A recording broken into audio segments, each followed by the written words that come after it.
আজ পয়লা ফাল্গুন। উৎসবের নির্বাচনের আবহ পেরিয়ে ঋতুরাজ বসন্তের আগমনে প্রকৃতি সেজেছে নতুন সাজে। ঝরা পাতার বিদায় ঘণ্টা পেরিয়ে শিমুল পলাশের আগুনরাঙা হাসিতে ছড়াচ্ছে নবসূচনার বার্তা। কোকিলের সুর, ফুলের গন্ধ আর রঙের উচ্ছ্বাসে জেগেছে প্রাণ, সেজেছে দেশ। আদিন সজীবের রিপোর্ট, ক্যামেরা ছিলেন মমিনুল ইসলাম মমিন।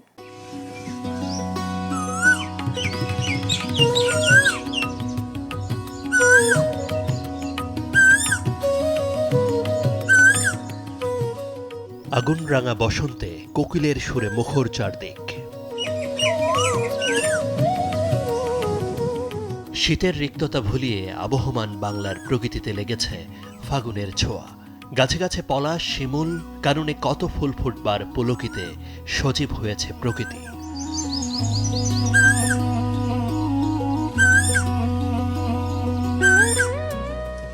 ঋতুচক্রের হেরফেরের মধ্যেও কচি পাতায় আলোর নাচন দোলা দেয় বাঙালির মনেও, সাজে বাসন্তী সাজে প্রিয় মানুষটির হাত ধরে দিন বদলের আহ্বানে। প্রতিটা ঋতুর আলাদা সৌন্দর্য আছে, কিন্তু এই যে বসন্ত, এটা অন্যরকম সৌন্দর্য নিয়ে আসে। যে পাতা ঝরা, তারপর বিভিন্ন ফুল, বিভিন্ন রঙের ফুল। কিভাবে এত ভ্যারাইটি আমাদের মধ্যে এই ঋতুর কারণে একটা প্রভাব বিস্তার করে। আমি মনে করি যে এটা আমাদের নতুন একটা উদ্দীপনা, নতুন একটা রং সৃষ্টি করতে সাহায্য করে। যেহেতু গরমের পর ঠান্ডা, ঠান্ডার পর বসন্ত, একটার পর একটা সময় আসছে, সেহেতু হতাশার পর একটা আনন্দময় জীবন আসবে, এটা ভেবেই মূলত মানুষ ইন্সপায়ার হয় ঋতু থেকে।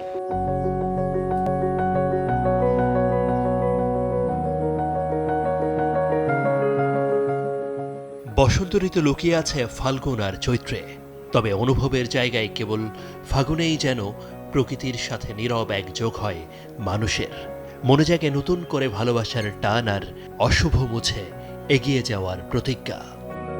আমরা যখন অনেক ডিপ্রেশনে চলে যাই, তখন আমাদেরকে প্রকৃতি দেখলে অনেক অনেক সাহস বাড়ে। আমার জীবনে যত পুরাতন ভুলগুলো আছে বা কালো অধ্যায়গুলো আছে, বসন্ত যেন এগুলো আমাকে মুছিয়ে দিয়ে যায়। জীবনের উত্থান পতনের সাথে সাথে প্রত্যেকটি ঋতুকে নিজের মতো করে উপভোগ করা প্রয়োজন।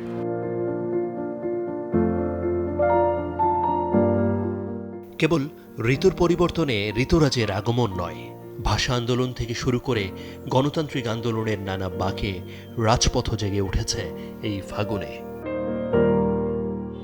জলবায়ু পরিবর্তনের প্রভাবে ঋতুচক্র যখন বারবার ছন্দ হারাচ্ছে, ঠিক তখন যেন সব বাধাকে ছাপিয়ে ফুলে ফুলে উচ্ছল হয়ে উঠছে প্রকৃতি। যেন আগুনরাঙা ফাগুনের এই সুর প্রকৃতির এক নীরব বার্তা, বলছে সময় এখন নতুন করে শুরু করার, নতুনভাবে এগিয়ে যাওয়ার। আদিন সজীব, চ্যানেল 24, ঢাকা।